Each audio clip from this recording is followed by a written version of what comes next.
वन्दे वानरनारसिंहखगराजक्रोडाश्वरूपधरम् नानालङ्करणम्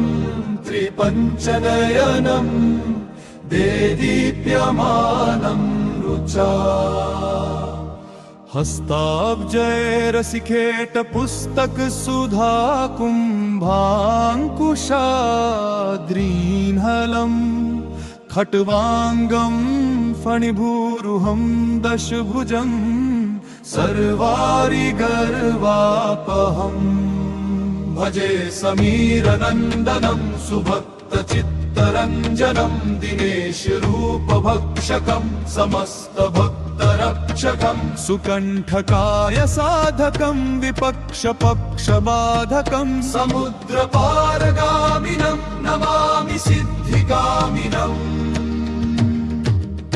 सुशङ्कातं सुकण्ठभुक्तवान् हि योहितम् वचस्त्वमाशु धैर्यमाश्रयात्र वो भयं कदापि न इति प्रवद्यनाथ भाषितं निशम्य वानराधिनाथ आकृशं तदा स रामदूताश्रयः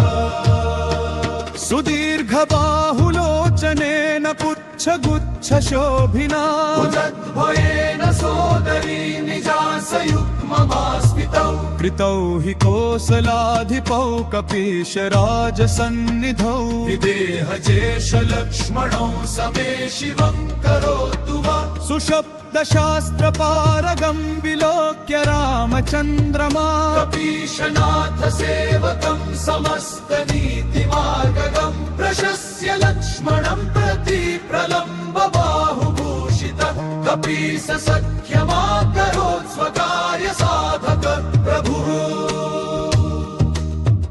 प्रचण्डवेगधारिणं नगेन्द्रगर्वहारिणं फणीशमातृगर्वहृदृशास्य वासिनाशनं विभीषणेन सख्यकृद्विदेहजातितापहृत् सुकण्ठकाय साधकं नमामि यातुदत्करम् नमामि पुष्पमौलिनं सुवर्णवर्णधारिणं गदायुधेन भूषितं किरीटकुण्डलान्वितम्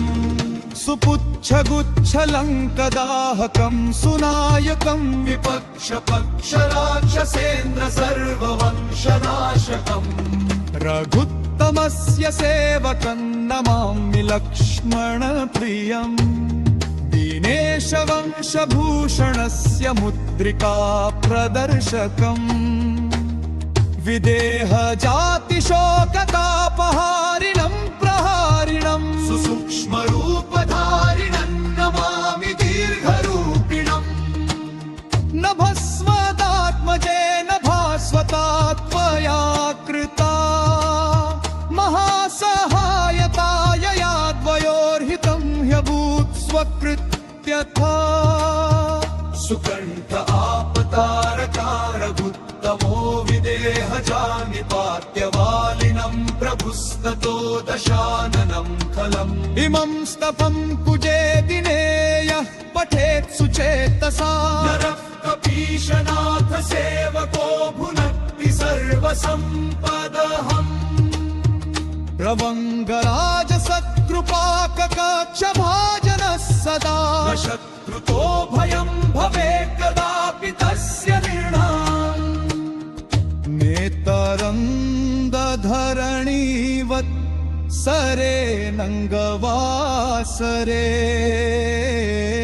लोकेश्वराख्यभट्टेन हनुमत्ताण्डवं कृतम्